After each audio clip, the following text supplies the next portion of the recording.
Yo, YouTube, what's up with your boy? Sports and Fitness Rants. I'm back, guys. Click that like button. Subscribe to my channel. What's up, y'all? Welcome back, guys. Welcome back. Got another great video for you guys today. As usual, you guys know the deal on this channel. It's all about putting some respect on Michael Jordan, putting some respect on the 80s and the 90s, setting the record straight, stopping the lies, stopping these guys from rewriting the history. You guys get that. You guys know the deal on this channel. It's all about the facts, man. It's all it's about. And I want to thank everybody out there, man, everybody across the world, everybody across the states, everyone that's been supporting my channel. I am truly humbled, guys. It means a lot to me, man. I truly am humbled by all the support, guys. Your comments, you guys subscribing, liking the videos, the information you guys share with me, the stories you guys share with me, man. I am truly humbled. Much respect to all you guys out there, man. Thank you very much, man. Truly humbled. And in this video, we're going to speak about how Michael Jordan had to go through the grind. Michael Jordan didn't run from the grind. He had to grind it out, right? He had to earn those championships, right? More so than many other players in NBA's history, but only Michael Jordan is held to this standard. Once again, guys, we're going to talk about Michael Jordan being held to a higher standard than many other all-time greats. And Michael Jordan had to go through the grind.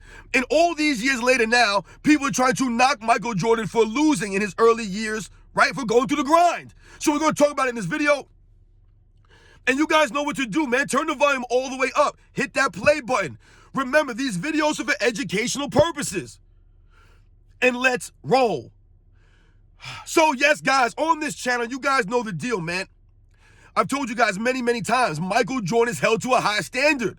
Right? We've talked about the Scottie Pippen thing, right? Only Michael Jordan is not allowed to have any help. He can't even have one all-star teammate without people constantly bringing this man up as if he was the greatest player of all time. This is Michael Jordan. This is the standard that he's held to, which no one else in NBA's history is held to. No one, guys. Nobody's held to that standard like Michael Jordan. Not even close, guys.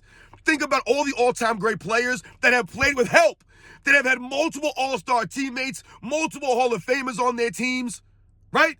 No one ever questions those guys. No one ever brings these guys up when they mention these guys. Only Michael Jordan, right? All the time they'll bring up Scottie Pippen. Like no other players ever had help in NBA's history. Only Michael Jordan, guys, right? Right? They'll tell us that Michael Jordan played in the super team from 96 and 98, the second three-peat. Right? This is a new narrative. This is them trying to rewrite the history. Michael Jordan never played for a super team, but once again, Michael Jordan is being held to a higher standard, right? They won't say that Larry Bird played for a super team or Magic Johnson or Dr. J or Bill Russell, Will Chamberlain, Kobe, Tim Duncan, right? None of these guys played on super teams. Only Michael Jordan did. Only Michael Jordan. This is the standard Michael Jordan's held to. And when I talk to you guys about Michael Jordan had to go through the grind, once again, Michael Jordan's being held to a higher standard than anybody else in NBA's history, because to this day now, they'll make it seem as if Michael Jordan was losing with an all-time great team. So you'll hear people say things like, Michael Jordan never beat Larry Bird, man. Michael Jordan couldn't beat anybody in the 80s. Michael Jordan didn't win anything in the 80s. And they really try to say this as if Michael Jordan had a stacked super team and he just kept folding up. It was Michael Jordan's fault why the Bulls weren't winning in the 80s. He had a great team around him. All these great players, right? All this stuff, they'll make it seem as if Michael Jordan couldn't win in the 80s. Meanwhile, like I've always told you guys, Michael Jordan went through the grind. He was able to lead the Chicago Bulls to the playoffs every single season in Chicago, even though those first 3, 4, 5 years, they were going through a rebuild. The Chicago Bulls were in a rebuild. And Michael Jordan still carried them to the playoffs every single season, even though he had 3 different head coaches in his first 3 seasons there, right? And the rosters kept changing around him. I told you guys, Michael Jordan's the only player from his original roster, 84-85 Bulls, right, to last and make it to a championship. He's the only one. Everyone else that was on the roster as Michael Jordan's rookie season, they all were gone. By the time the Bulls won a championship, none of those players were around for the championships, guys. That's called a rebuild. That's the Chicago Bulls moving coaches, moving pieces around Michael Jordan. Michael Jordan still carrying the Bulls to the playoffs. But now, all these years later, they'll knock Michael Jordan for losing to teams that were much superior to his Chicago Bulls team. The 84-85 Milwaukee Bucks, who won 59 games, who were the number 2 defensive team in the league that year, led by Sidney Moncrief, guys like Paul Pressey, Jack Sikma, Terry Cummings, who was a rookie the year before. This is the team that they lost to. in 85 in the first round. But people will tell us now, all these years later, Michael Jordan was getting beat in the first round. Michael Jordan was 1-9 without Pippen, right? But they never talk about the teams that would beat Michael Jordan, like the 59-win, 84-85 Milwaukee Bucks were probably one of the best teams in the 80s to not win a championship. But they don't know that, though, right? They'll blame Michael Jordan now all these years later for losing to Larry Bird in the Boston Celtics in 86 and 87, even though many people consider the 86 Celtics to be among the greatest teams of all time, if not the greatest team of all time. But Michael Jordan, the 86 Bulls, were supposed to beat that team? It's Michael Jordan's fault why he didn't beat Larry Bird with Kevin McHale, Robert Parrish, Bill Walton, Danny Ainge, Dennis Johnson. See, once again, no one will bring up all the players that Larry Bird played with. They'll only bring up Scottie Pippen for Michael Jordan. Where was Scottie Pippen in 86? He wasn't there, right? Larry Bird didn't have any help. It was Larry Bird versus Michael Jordan. It was Larry Bird and a bunch of role players versus Michael Jordan, a bunch of role players, and Larry Bird beat Michael Jordan. That's the way they try to make it seem, right? They'll tell us about the Detroit Pistons. They got old when Michael Jordan finally beat them. But they don't have the same energy for the Detroit Pistons that beat Larry Bird and the Celtics when they were a little bit older. No one ever says that, though, right? No. No one talks about the Detroit Pistons beating the Los Angeles Lakers in the championship in 89, right? They don't talk about that. Wasn't Kareem Abdul-Jabbar older? Didn't he retire after that season? Do they ever knock the Pistons for that? Do they ever bring that up for Isaiah Thomas and them? No. The Isaiah Thomas Pistons were back-to-back champs. They get the props just like everybody else does, except for Michael Jordan when he's losing to teams that are much more superior than him. Many people consider, once again, the 89 Pistons to be one of the all-time great teams in NBA's history. Many people consider Detroit Pistons of the late 80s as the greatest offensive team in NBA's history. But the 88 Bulls were supposed to beat them. The 89 Bulls were supposed to beat them, even though Scottie Pippen didn't even play in a Game 6 of the Eastern Conference Finals.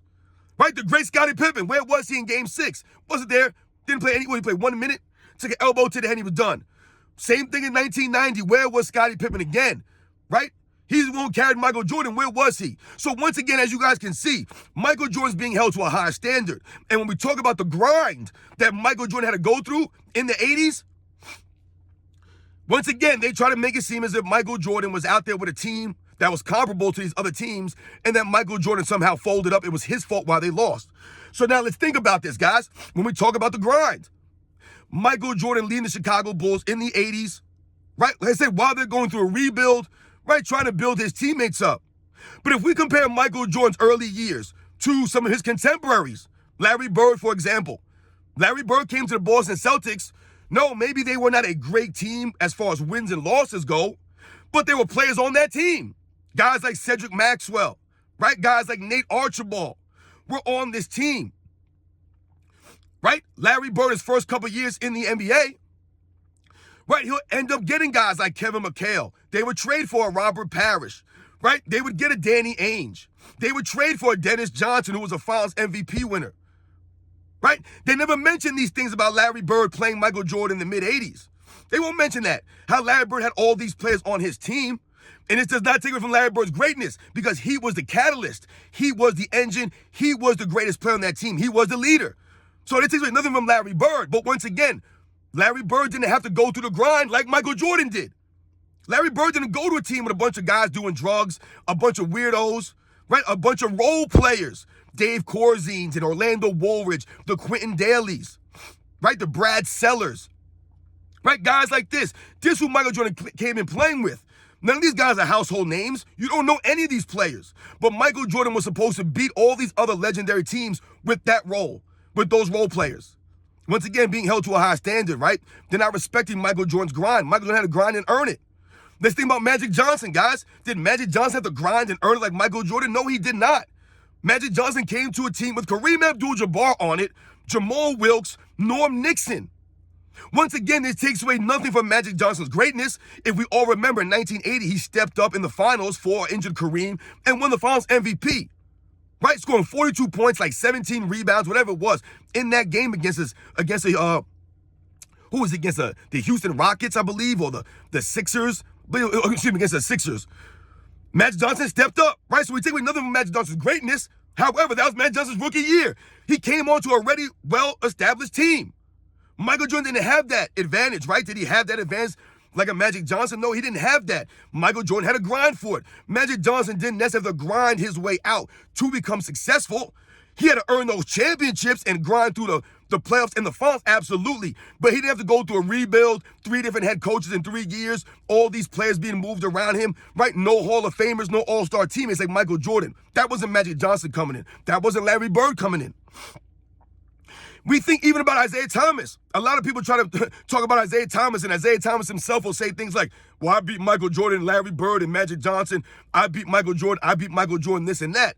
Once again, Isaiah Thomas talks this stuff when he beat Michael Jordan in 88, 89, and 90, when he had a stacked team. So once again, Isaiah Thomas never gives any credit to his teammates. Whenever you hear Isaiah Thomas talks, what does he say? I beat Michael Jordan. I. Never says we. It's always I beat Michael Jordan. I remember Isaiah Thomas guarding Michael Jordan out there. Isaiah could never do that. Isaiah Thomas could never guard Michael Jordan. Isaiah Thomas is nowhere on Michael Jordan's level. Nowhere. Isaiah Thomas says all the things, but he don't give credit to guys like Joe Dumars, who was really in the trenches guarding Michael Jordan night in and night out. He don't give no credit to Dennis Rodman, who was guarding Michael Jordan. He ain't giving no credit to Bill Laimbeer, Mark Aguirre, Vinny the Microwave Johnson, who was one of the great 6 men of that era. He don't give no respect to Chuck Daly, one of the all-time great coaches who never gets mentioned. He don't give no credit to John Sally or James Edwards. None of these guys get any credit? Rick Mahorn? No. It was Isaiah Thomas who beat Michael Jordan. Once again, as you guys can see, Isaiah Thomas came in playing with a lot of great players. When Isaiah Thomas came to the Pistons, Bill Laimbeer was already there. He had guys like Kelly Tripucka, who was an all-star. Michael Jordan, once again, did not have anything like this. No one on his team made to the championship teams, guys. Isaiah Thomas came in playing with Bill Laimbeer. And eventually, over the years, he would get guys like Adrian Dantley, Rick Mahorn, right? John Sally, Joe Dumars, Dennis Rodman. All these guys would end up being drafted or traded to the Pistons over the next several years. So Isaiah Thomas's grind was nowhere near Michael Jordan's grind. Nowhere near it. Yeah, the Pistons had a grind for a couple of years there, but it was nothing on the level of the Chicago Bulls and Michael Jordan, what they had to go through. I've told you this, guys, about all over NBA's history. Let's think about Kareem Abdul-Jabbar. Did Kareem Abdul-Jabbar have to grind through it? No, he came to the Milwaukee Bucks in 1970, right? And the very next season, Oscar Robertson was traded to the Milwaukee Bucks. Oscar Robertson, guys, who was considered one of the greatest players of all time, right? At that point, Michael Jordan didn't play with anybody like Oscar Robertson in his career. This is what Kareem had in his second season in the NBA, guys. Had Oscar Robertson. So now you have all-time great Kareem Abdul-Jabbar, who was crazy in college, right? Dominated college, came into the NBA ready to go, he gets Oscar Robertson his second season. See, a lot of people forget. They believe that Oscar Robertson was on the Bucks first, and then Kareem Abdul-Jabbar came, and then they won. That's not the case. Kareem was there, and then Oscar Robertson came, and then they won. Right? Where was Kareem Abdul-Jabbar all those years in the 70s?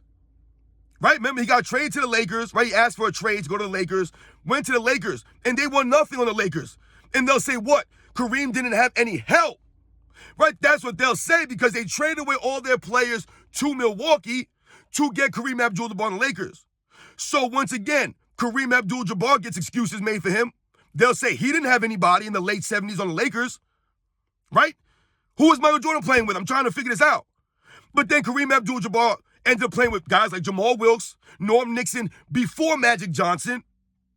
Then playing with guys like Magic Johnson, James Worthy, A.C. Green, Byron Scott, all these guys, right? We get all that. So once again, Kareem has had way more help and didn't have to grind like Michael Jordan did. Think about Bill Russell. Did Bill Russell have to grind like Michael Jordan did? No. Bill Russell came to the Celtics. Bob Cousy was already there. Tommy Heinsohn, Bill Sharman. This is Bill Russell's teammates. But once again, they'll keep telling us about Scottie Pippen. Bill Russell didn't play any all-time great players. Bob Cousy was an MVP winner before Bill Russell even came in the league. How many times did Scottie Pippen win? I don't remember Scottie Pippen ever winning an MVP. But Bob Cousy did without Bill Russell on the team. That goes to Bob Cousy's greatness, does not take away from Bill Russell's greatness. We all know Bill Russell was the leader, the best player on that team, right? For all those championships, it was Bill Russell. But we must be honest here, and we must not right? Try to rewrite the history and make it seem as if Michael Jordan had all this help. He had one all-star teammate. Bill Russell won 11 championships, but he played with about 5 Hall of Famers, and 2 of the guys that are Hall of Famers that he played with were also Hall of Fame coaches. So as you can see, the Boston Celtics were a very smart team that had a high IQ all around, and they were very good players. A lot of people don't mention that though, right? They won't mention that though. Bill Russell did not have to grind like Michael Jordan did, right? He had Red Auerbach back there. He didn't have to go through Stan Albrecht, Kevin Loughery, Doug Collins, and Phil Jackson his first 6 years. That was Michael Jordan, guys. 4 coaches in 6 years. Not Bill Russell and the Celtics.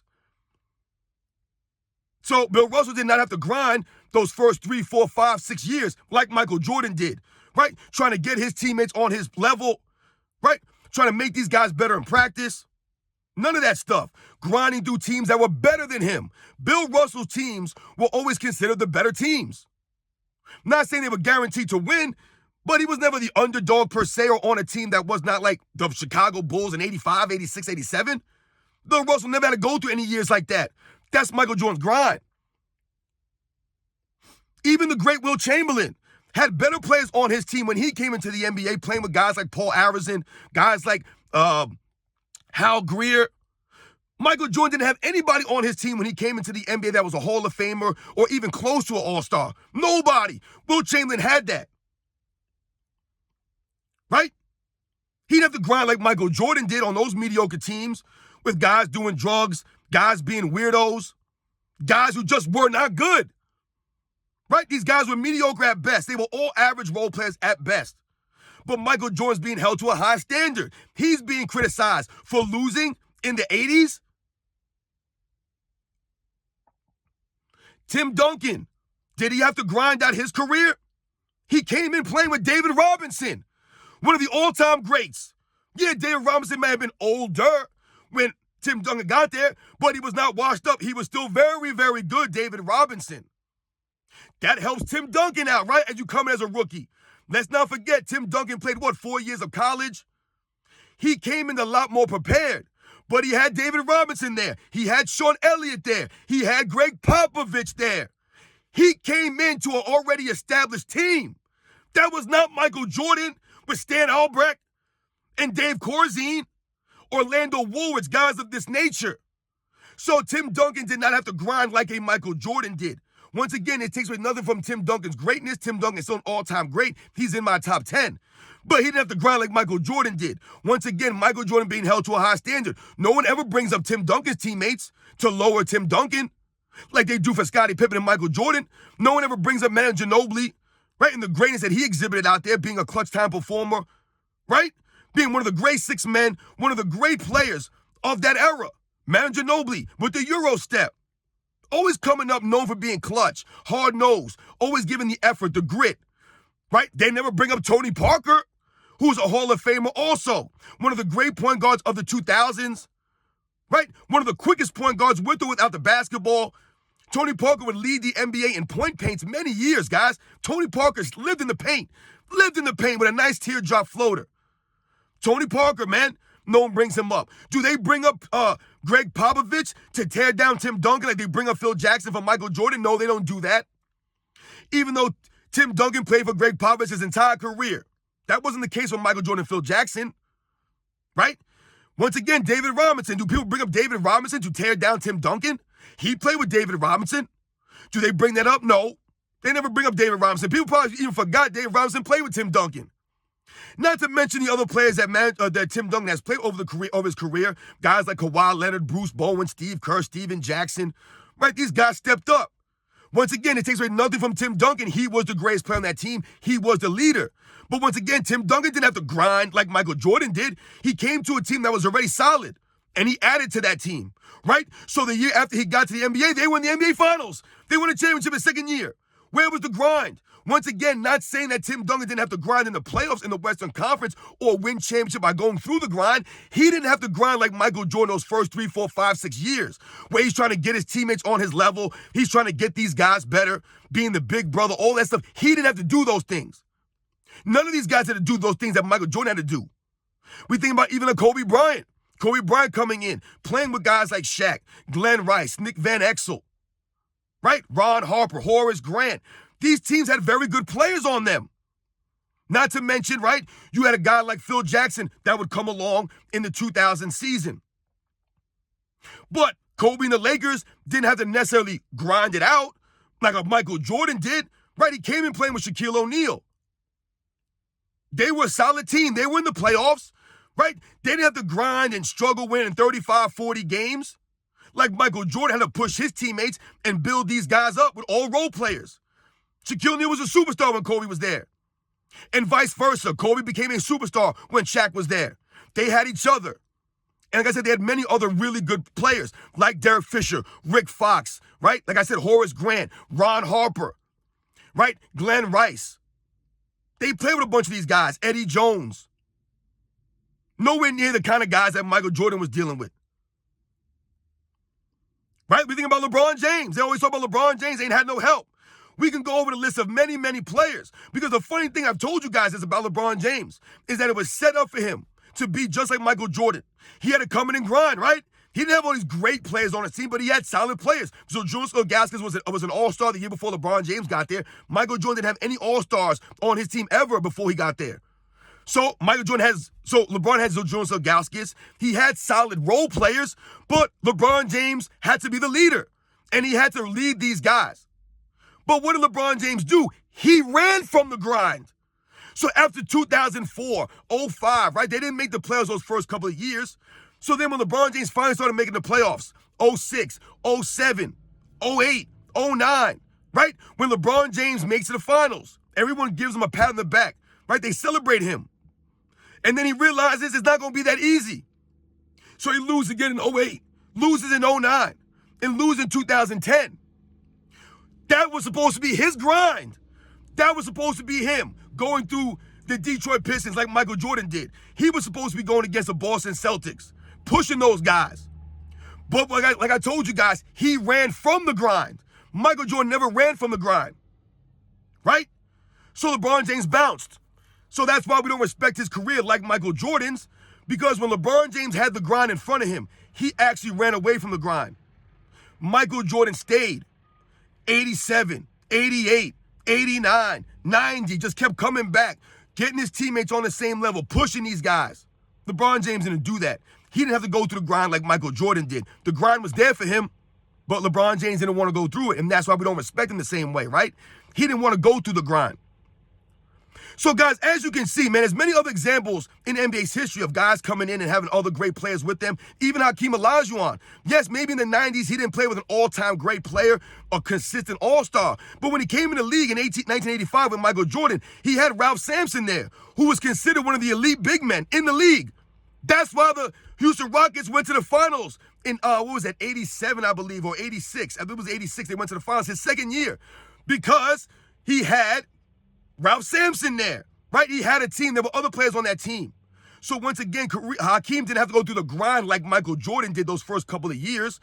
And once again, guys, when I'm pointing out the grind, this has nothing to do with saying that these guys didn't earn their championships or earn their playoff berths or anything like that. They didn't grind through a regular season or a playoff. That's not what I'm saying. When we're talking about the grind and people trying to knock Michael Jordan for losing early in his career, what I'm telling you guys is that Michael Jordan had no teammates on his team that were ever all-stars, ever close to all-stars, right? He was going through a rebuild in Chicago those first 3, 4, 5 years, right? 3 different head coaches, all these things. No one else had to go through that, right? No one else is being held to that standard. Only Michael Jordan is held to that standard where he don't get no excuses. All these other guys get excuses made for them. But now Michael Jordan, now they'll make fun of Michael Jordan. They'll say, oh, Michael Jordan lost, couldn't beat the Pistons, couldn't beat the Celtics, couldn't beat this team, couldn't beat that team. Who was Michael Jordan playing with? Once again, Michael Jordan's being held to a high standard. He had to grind it out. He had to lead the Bulls every single season during a rebuild. No other player in NBA's history is held to the same standard as Michael Jordan is. Once again, like I told you, he's not allowed to have any losing in his career. He has to beat all these teams with no help.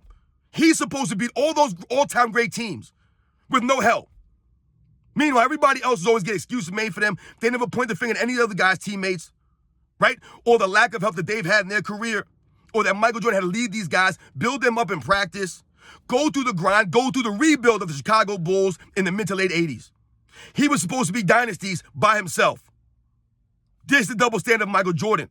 All these years later, Michael Jordan was a failure in the 80s, even though the man was putting up all world numbers and losing.